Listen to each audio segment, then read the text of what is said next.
Mitoy Diaz ki nga xam que mu di Bougane un duo autant nu contre Ousmane Sonko ak Diomaye point actu ñëw na si tey nii leur premier acte fort boycott au dialogue national. Ils avaient tous les deux prié avant leur absence lors de la coalition de FDR. Barth et Bougane avaient été aperçus en grande complicité dans un restaurant à Paris. Les deux hommes étaient en alliance politique lors des législatives avec Sam Sa Kaddu.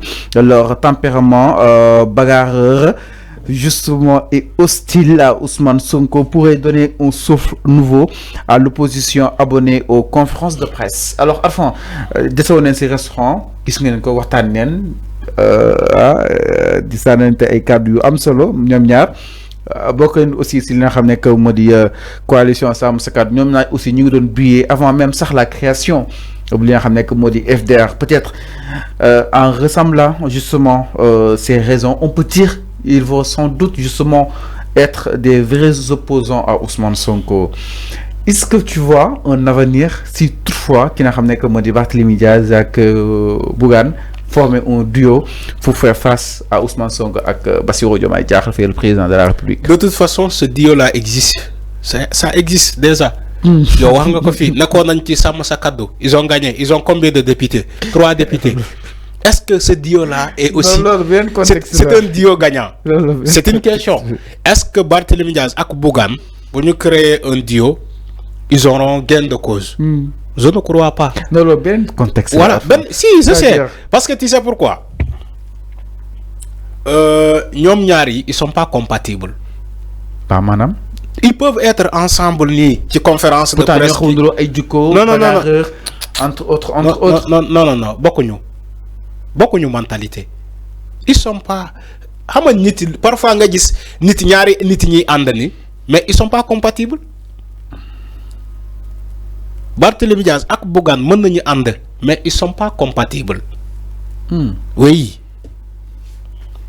Te Bougane, c'est lui le grand perdant. C'est Bougane qui va perdre. Parce que Bougane va être toujours derrière Barthélémy Diaz. Barthélémy Diaz ne sera jamais derrière Bougane. Fallou, li may wax ni politique lay wax. Si Bougane est ambitieux dans la politique, s'il décide de coaliser avec Barthélémy Diaz, al topé lay doon. Mom moy nek toujours ginaaw Barthélémy Diaz. Te Barthélémy Diaz ne sera jamais derrière Bougane. Voilà le jeu électoral. Bougane qui aspire à être un maire, voilà un député, voilà un président de la République. C'est normal parce que Barth mo dit soit le politique. Non, c'est pas normal. C'est pas normal. Ousmane Sonko ñom Khalifa Sall ñoko jitu ci politique. Dafa ñew feul len, romb len. Selon les instances du moment. Et la masse électorale, faut nous basculer. Si la masse électorale de Bougane est plus importante que celle de Barthélémy Diaz, c'est Bougane qui doit prendre les devants. Politique non le malgré ça dit que les gens ils font tellement d'erreurs de casting. Yewi askan comment dire Sàmm Sa Kàddu c'est erreur bobu lañu def. Ils ont fait une erreur de casting. Dañu regrouper ay borom tour. Ñu regrouper len ci coalition Sàmm Sa Kàddu après pour avoir 3 députés seulement. Parce que defuñu erreur casting, defuñu casting bu baax. Les gars qui se sont retrouvés sur la coalition Sàmm Sa Kàddu, ils sont pas compatibles. Waxna ko fi des mois bien avant. Waxna ko fi. Ils sont pas compatibles. Fallo, en matière électorale, il y a des gens qui pèsent lourd, il y a des gens qui comptent. C'est pas la même chose. C'est 2 mots différents. Des gens qui pèsent, moi madame, ay nit yo xamante dañoo am base politique. Ils pèsent électoralement parlant, ils pèsent lourd. Bon démé fu mu dëkk am na fa base. Le gars, il peut te gagner au moins son bureau de vote. Il peut gagner une localité. Il peut gagner ça et ça. Électoralement parlant, il pèse. Mais il y a des gens qui comptent. Bah, il m'a terminé l'analyse. Les gens qui comptent. Les gens qui comptent. Les gens qui comptent, c'est comme Barthélémy Diaz. Barthélémy Diaz, il pèse pas électoralement. Parce qu'il a une base politique.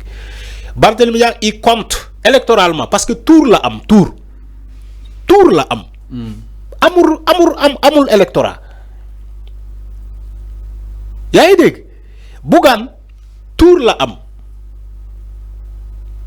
mais l'électorat de Gëm Sa Bopp jamono bii ni moo ëpp fuuf l'électorat de Barthélémy Diaz jamono bii ni la parce que Barthélémy Diaz a démissionné de Taxawu Sénégal Bougane instant bii nii lu mu bon Bougane lu mu bon tey bu demee élection moom bañeeram kese ak gëm sa bopp dina am plus forest mu nekk député wala mu am ñaari député. Barthélémy su demoon dina am si plus forest. du am jamono bii nii du am. lu tax du am. du am je t'assure du am.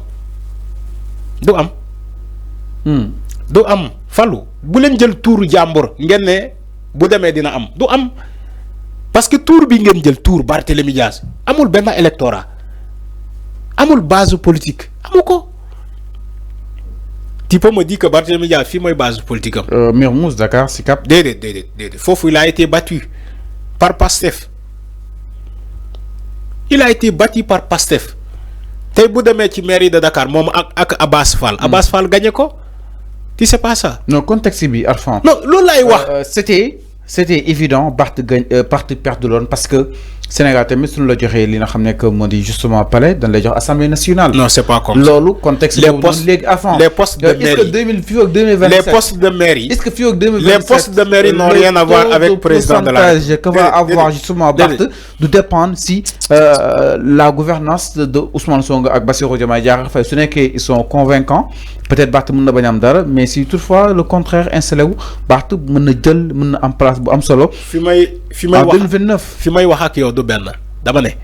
poste de maire c'est-à-dire enfin yow da ngay comparer élection yi. poste mu ne la élection législative yi c'était évident Sénégalais yi duñ la jox dara bàyyi la dañ lay continuer di la jox concrètement. yow yaa ma wax élection législative. je t'ai dit non loolu nga comparer. Fallou waaw ni amuñu woon dara ñoom. dama ne ba sàmm sa kàddu. man bi may wax ci 3 députés je ne parlais pas de ça dama ne. jamono bii nii. Barthélémy Dias fu mu dëkk base politique am bu demee élection pour nekk maire de Dakar Abass Fall dina ko gagné. loolu la moo koy qualifié yan indice nga si am. non si. parce que l'appareil Pastef jamono mais ça dépend Arfan. l'appareil si Pastef Pastef doxalee fii ak 2027. Fallou Pastef ont toujours gagné Dakar. non ça dépend Arfan. même quand Macky Sall était au pouvoir c'est Pastef qui gagne Dakar. non man je parle de 2027. Macky n'a jamais gagné Dakar. Macky Sall ci boppam moo la gën a xam il n'a jamais gagné Dakar. je te parle des faits Fallou des faits. Macky musul gagné Dakar pourtant Pastef léegi la ñu ñëw il gagne toujours Dakar. ok tu crois que d'ici les années là jusqu'en 2029 Barthélémy Dias il va gagner Dakar c'est ce que tu crois. politique du ëmb réew wasin. dama ne Barthélémy Dias ba 2029 mënul gagner Dakar sëñ bi loolu laa lay wax. ñoom malheureusement ñoom ay sondage ñoo leen di nax dégg nga ko fii moom Barthélémy Dias day taxaw ci bureau am ñu ne waaye selon les sondages kenn mënul gagner élection premier tour gars yi gagner élection premier tour Barthélémy Dias taxaw ne selon les sondages ñun seen coalition nu mu tudd. sàmm sa kàddu ñun sàmm sa kàddu ñun ñooy gagner assemblée nationale ba pare ñu imposer suñu gouvernement selon les sondages. mais moom toujours sondage yi dañ ko nax élection yi daf ñoo nax parce que lu toll ni Amadou Ba fu ñu àndee yella nax Macky Sall sàmm sa kàddu. ñun on espérait que ni dinañ amoon dara mais après leen comprendre que ni Sénégalais yi dañ lay jox ba jox la maanaam pour ñu xool la. naka ngay gouverner yella nax maanaam ñoom duñ dugal bopp. ama ñan la nax ama élection yi ñan la nax. manipulateurs yi doon taxaw di naan foule bii topp Ousmane Sonko amuñu carte d'identité ngeen gis ay foule di dem ngeen mën a ràññee xale bële am na carte d'identité kële amul carte d'identité kële am na kële amul ci foule bi ngay gis ci télé nga ne xale yii yëpp amuñu carte d'identité. alors loolu moo leen di nax manipulation yi ñuy taxaw ci télé yi dinaa non xale yi ndaw yi ñooy topp Sonko amuñu carte d'identité. c'est clair xale yi ñëw dem élection dem voter wuli leen wuli yi métti. je crois que ils vont plus faire cette erreur là de dire que way foule bi topp Ousmane Sonko ay xale xawma 16 ans 3 ans xawma 4 ans xale yooyu amuñu carte d'identité. alors merci beaucoup il faut plus refaire cette erreur là. jaajëf avant ñu ñëw suñu ponk mujj si li nga xam ne moo di waxtaan wi exactement. ponk mujj bi la ñuy daal di ñëw par rapport ak justement mbiru ki nga xam ne moo di Abdou Nguer donc Abdou.